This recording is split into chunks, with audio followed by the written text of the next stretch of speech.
Usihlalo omtsha wemanyano yase-Afrika umongameli Cyril Ramaphosa ulumkise ngelokuba eli lizwekazi kufuneka liqubisane ngqo namazwe angaphandle kwemida yalo aphembelela ungquzulwano esilwa neemfazwe kumazwe angaphakathi kweli lizwekazi.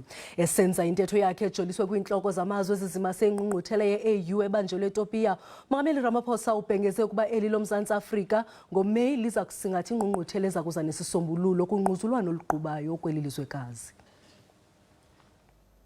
Yiminyaka elishumi elinesibhozo susela oko uMzantsi Afrika wakhokela le manyano yelizwekazi. The spirit of Madiba is watching over us. I imagine him telling you, Cyril, you are loyal to our struggle for Africa. You know that Africa needs leadership. I look forward to you doing your best. Namhlanje lithuba lokuba amazantsi eAfrika akhokele thabatha kumazwe akumantla eAfrika evuma ukuba ungquzulwano lithibaza uphuhliso lwelizwekazi. Umongameli Ramaphosa engakhanquzi magama ugxeke abo baphuma ngaphaya kwemida yelizwekazi ngokuphembelela ungquzulwano eAfrika. Ukanti ingqungquthela ibibanjelwe eBerlin kwelaseJamani ngeenjongo zokuqubisana nongquzulwano eLibya isilele ukuza nempumelelo.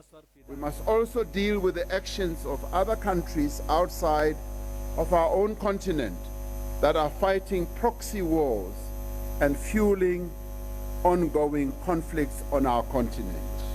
Kumbandela kwamakulingwane ngokwesini umongameli Ramaphosa uphakamise ukuba le minyaka elishumi izayibhengezwe njengokubandakanywa kwabasetyhini kwezezimali noqoqosho. It is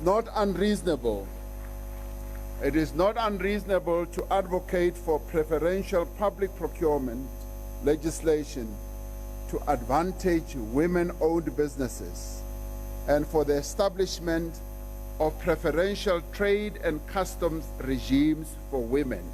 It can be done, and we must do it so that we empower the women of our continent. Kuza kufuneka imanyano yaseAfrika ikhangele imali ezakwenza ikwazi ukuqhuba umsebenzi oswele inkxaso-mali wabagcini xolo. Ngamanye amaxa ivuselele igunya logcino xolo ukuze iphupha layo lokuba kuyeke ukusetyenziswa kwemipu lizalisekiswe.